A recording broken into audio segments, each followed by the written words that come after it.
आरक्षण हमारा अधिकार है, हम इसे लेकर ही रहेंगे, लेकिन इसके लिए हमारे को किसी बाहरी लड़ाके की जरूरत नहीं है। ये कहना है भरतपुर के उस जाट नेता का जिन्हें तकलीफ हो रही है कि दूसरा जाट उनके घर में आकर लड़ाई लड़ने वाला है। जी हाँ, समझ गए होंगे आप तस्वीरों को देखकर भी कि हम किसकी बात कर रहे हैं।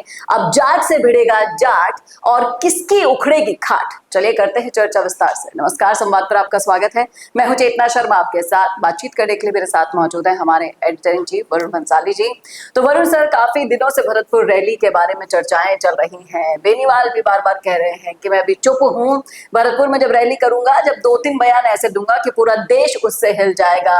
मेरे बयानों के बाद भजन लाल को नींद नहीं आती है 3-3 दिन, 3-3 रातों तक। इस टाइप की बातों से लग रहा है कि भरतपुर जाकर वो कुछ करने वाले हैं, लेकिन इस मकसद को टारगेट बना दिया है वहीं के जाट नेता ने, जो साफ साफ कह रहे हैं कि हमें तो बाहर से किसी लड़ाके की जरूरत नहीं है हमारी लड़ाई लड़ने के लिए। अब क्या कहेंगे आप विश्वेंद्र सिंह के इस बयान के बारे में? देखिए, ये बयान और ये जो सब कुछ हो रहा है भरतपुर की रैली से पहले, ये और किसी बात की तरफ इंगित करे या ना करे, लेकिन उस सवाल का जवाब जरूर दे रहा है कि क्यों आज दिन तक सबसे बड़ी कौम होते हुए भी जाट सीएम नहीं बन पाया। यही बिखराव वो वजह है, यही टकराव वो वजह है, यही अनेकता वो वजह है, और यही आपसी रंजिशें और आपसी लड़ाइयां वो वजह है। जाट सबसे अहम, सबसे बड़ी, सबसे ज्यादा असरदार कौम होने के बावजूद क्यों जाट सीएम नहीं बन पाया, ये दर्द, ये दंश इसीलिए झेल रही है क्योंकि बिखराव है। समझ नहीं आता कि वो हनुमान बेनीवाल, कांग्रेस को तो चाहिए भरतपुर में जब वोट लेने होते हैं, लेकिन जब आरक्षण की लड़ाई लड़नी होती है, जब विश्वेंद्र सिंह की जो एकमात्र वजह है जिसकी वजह से शायद उनको वोट मिल जाए आगे भी, उस वजह में जब हनुमान बेनीवाल आने लगते हैं, उनको अपनी राजनीतिक जमीन थरथराने लगती है, तो कहीं जाकर ये कहते हैं बाहरी लोगों की जरूरत नहीं है। अब कोई समझाए किसी को कि वोट लेने के लिए तो बाहरी लोग वेलकम, और कौम की लड़ाई लड़ने के लिए हनुमान बेनीवाल को कहते हो भीड़ कम। अब ये आपको समझाना पड़ेगा, ये अपनी जनता को भी समझाना पड़ेगा कि ये भेदभाव आप करते क्यों हैं। और सबसे बड़ी बात यह है कि बेनीवाल चाहते हैं भरतपुर आके सीएम भजन लाल से टकराव करना। अरे उनकी कंस्टिट्यूएंसी सांगानेर है, भरतपुर में वो रहने वाले हैं भरतपुर के, तो वहां आकर सीएम भजन लाल का क्या बिगड़ जाएगा। अरे तुम खुद की कौम के लोग तो संभाल लो, वही तुम्हारे विरोध में आ रहे हैं, वही तुम्हारे आने से पहले बिखराव कर जा रहे हैं, लोगों में टकराव कर जा रहे हैं, कह रहे हैं बेनीवाल तो बाहर ही है। अब वहां रैली करने से पहले ये रोला तो पहले से शुरू हो गया कि बेनीवाल तो बाहर से आ रहा है। अगर खुद की कौम के लोग ही इस तरह से टकराव करेंगे तो फिर किसी और से क्या लड़ेंगे, क्या केंद्र से मांगेंगे, क्या चीज करेंगे। लेकिन आप एक बात बताइए विश्वेंद्र सिंह को, क्या ये अंदाजा है कि यहाँ पर सिर्फ आरक्षण की लड़ाई लड़ने आ रहे हैं बेनीवाल? देखिए, मैं तो ये कह रहा हूं कि विश्वेंद्र सिंह को अंदेशा ये हो ना हो, उनको ये जरूर अंदाजा और अंदेशा दोनों है कि अगर इसमें कोई और आया तो मेरा एकमात्र तरीका जिससे मैं आगे भी वोट ले सकता हूं वो मुझसे छिन जाएगा। विश्वेंद्र सिंह की क्रेडिबिलिटी लगातार कम हुई है, ये हम जानते हैं। उन पर विश्वास लगातार जनता का कम हुआ है। और कैसे कम हुआ है? पहले वो पायलट खेमे में हुआ करते थे, वो गहलोत के खिलाफ ट्वीट किया करते थे, फिर जब असल लड़ाई की बारी आई तो वो भाग निकले। उसके बाद पता चला कि उनके बेटे और उनकी पत्नी से ही उनकी नहीं बन रही है, वो टकराव बिखराव सबके सामने आ गया।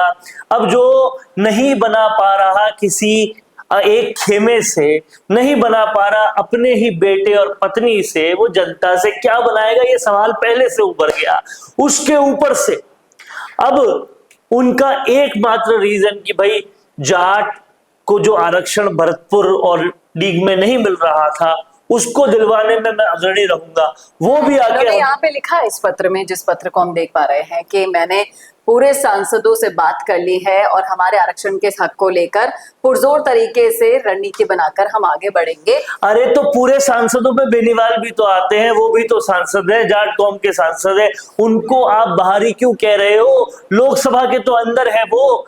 ये बातें तमाम सारी सभी लोगों को पता है, लेकिन फिर भी अपनी सियासत चमकाने के लिए ये जो जाट जाट बिखराव है उसे पहले संभालना होगा, नहीं तो कभी भी कोई जाट मुख्यमंत्री नहीं बन पाएगा। ये बिखराव नहीं सुलझा तो इस उलझन से सुलझने की बजाय सांगानेर के जो विधायक हैं उनको आप प्रतिशोध ले रहे हो। भरतपुर में क्या लॉजिक रखा है इस बात में? क्या दूर दूर तक कोई लॉजिक नहीं है। आप खुद की कौम से जो टकराव हो रहा है उसे संभालना जरूरी है। इसमें आप ये देखिए ना, कितनी अच्छी बात लिखी है यहाँ पर कि महाराजा साहब का सम्मान सब करते हैं और आपके आदेश को सर आंखों पर भी रखेंगे, लेकिन एक बात आप ये बता दो कि बेनीवाल ने आज तक आपके खिलाफ कोई राजनीति नहीं की। जहां मौका मिला अपने आप को, अपने किसी आगे को बढ़ाने के लिए हमेशा उन्होंने अपना कदम पीछे रखे। फिर चाहे से यहाँ पर देखिए, इस लाइन का मतलब देखिएगा, फुलेरा, चौमू, परबतसर, लाडनू, कोई सी भी असेंबली क्षेत्र हो, वहां हमेशा अपने भाई बंधुओं को आगे बढ़ने दिया। बात समझने वाली ये है कि विश्वेंद्र सिंह के लोटे में पैना कहाँ है? वो इतना लुढ़कते क्यों हैं? कभी पायलट खेमे में, कभी गहलोत खेमे में, कभी हनुमान बेनीवाल के साथ में। उनको आजा मेरे भाई, मुझे वोट दिला दे, मुझे थोड़ा वोट दिला दे, तब तो इलेक्शन से पहले आप ये बोलते हो, और जैसे ही वो कौम के लिए आते, चले जा मेरे भाई, मेरे वोट मत खा, इस तरह से कर देते हो। इतना बदलते क्यों हो? किससे इंस्पायर्ड हो? लोटे में पैदा कहाँ है? गिरगिट से कंपटीशन क्यों कर रहे हो? ये सारे सवाल विश्वेंद्र सिंह से सब पूछते जा रहे हैं।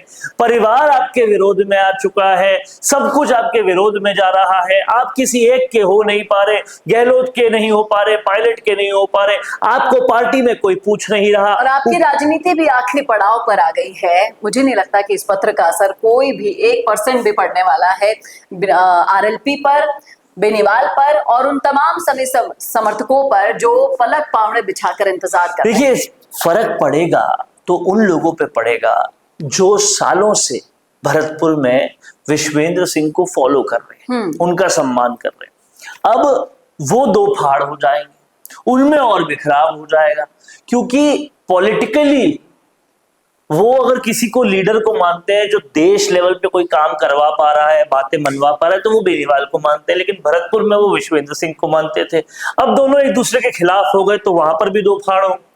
अब ये दो फाड़ अपनी समूची सम्मान करने वाली जो थोड़ी बहुत जनता बची थी उनको भी दो फाड़ में बांट दोगे तो फिर कैसे इलेक्शन में आओगे?